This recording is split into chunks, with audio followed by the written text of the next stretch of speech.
拆给你听，只拆懂一个商业概念。我是山姆，今天我们拆工具理性。一件事你做得越来越快，数字一路往上，这样算不算做对了？大部分人会说当然算。可是有一种状况，每一格数字都在进步，就是没有人再问一句：我们拼成这样，最后要换来什么？矛盾就收在这里，不是他们算得不够精，是只算得动一半。怎么做最快最省？每一格都算到底。这件事做成之后会换来什么？一格也没有人算。补习班在用，公司在用，你替自己排满一整天的时候也在用，用的都是同一套工具理性。它只回答怎么做最有效，不回答值不值得。后发优势理论讲到最后停在这里，抄一条赢家走过的路是最省力的走法。可是当一整条街的人都在比谁的路最快，就没有人再问这条路通到哪里。今天接的就是这一段。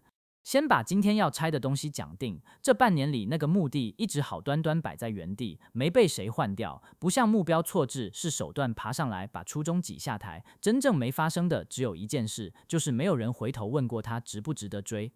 姚真会把新的课表贴上白板那天，底下没有人有意见。班主任杜昌平只说，教务这块真会管了很多年，他排的课照着跑就对了。课表把国三的课排到晚上11点，周末再加5小时，题目只挑最容易拿分的那几种，练到手比脑快。3年前不是这样的，他带的班每个礼拜三留最后20分钟不上课，让学生轮流讲最近在想什么。有个男生说想去读水产养殖，他隔周带了系所简介进教室，那年班上平均59分，有家长嫌进度慢。新课表跑满半年，校内模拟考平均从62分拉到78分。家长陈巧慧在群组里打了一长串感谢，礼拜三那20分钟改成多写一份考卷。11月一个晚上10点50，他在发考卷，坐第二排的女生抬头问他：“老师，这个以后会用到吗？”姚真慧张了张嘴，讲出来的是先写完再说。回办公室，他跟程其云说：“我刚刚没有一句话可以回一个15岁的孩子。”他后来翻半年的会议记录，14次全部在讲题型跟分数，没有一行提到孩子想变成什么样的人。往下追3层，第一层为什么会走到这一步？因为分数量得出来，1小时拿去练题型，下次平均会多2分。1小时拿去听孩子讲他想干嘛，什么都量不到。那为什么量得出来的会把量不出来的挤掉？因为2件事摆在一起比，力气一定流向有回馈的那边，没回馈的那边做了跟没做在表上长得一样。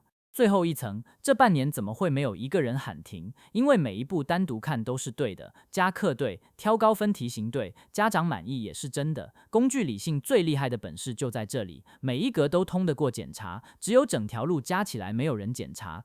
姚真会改的东西很小，他在每个月的课表最上面留一行空白，要填的不是进度，是这个月想让这些孩子多出什么，填不出来，课表就不发。他说我得有个东西可以拿来对，不然只会越排越满。这一行空白挡的不只是一张课表。接案的人最容易掉进去，时薪800的接，500的推掉，每一笔都算得对。可是有些案子的价值算不进时薪，他让你认识一个产业，每接3个案子，留一个位置给算不出时薪，却会改变你明年接得到什么的那一个。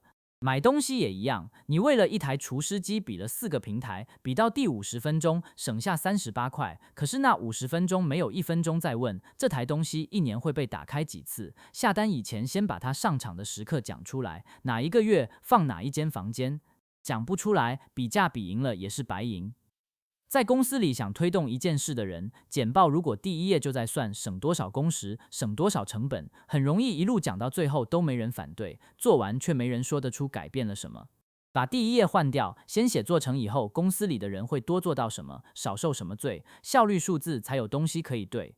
这里也要替工具理性讲一句。把时间缩到很短，它是救命的东西。厨房出餐最尖峰那20分钟，没有人该问这一锅值不值得煮，只能问怎么最快出得去。火场里也是这样，问题出在20分钟过去以后，炉火关了，单子出完了，那个被摆到旁边的问题要有人捡回来。补习班那半年就是这样，一场考试不问没事，一整个国三不问，等到孩子坐进大学教室才发现不知道要干嘛，已经没有人有空帮他捡了。这个礼拜把你手上算得最精的那张表找出来，在它上面空一行，写下这张表做到满分之后，你会变成一个什么样的人？写不出来，那张表这个月就先别跑，只是要问值不值得，你得先知道自己是靠什么活着。一个小镇上，工厂、菜市场、早餐店，每一家都在收钱，可是真正把新的钱带进这个镇的只有几家，其他的是把同一笔钱传来传去，哪几家才撑得住整条街？输出基础理论，我们下次猜，这就是工具理性。下次你遇到一张每一格都排到满，却没有人说得出他最后要换来什么的表的时候，想起今天这集就好。我是山姆，猜给你听，多懂一个概念，就多一双看世界的眼睛。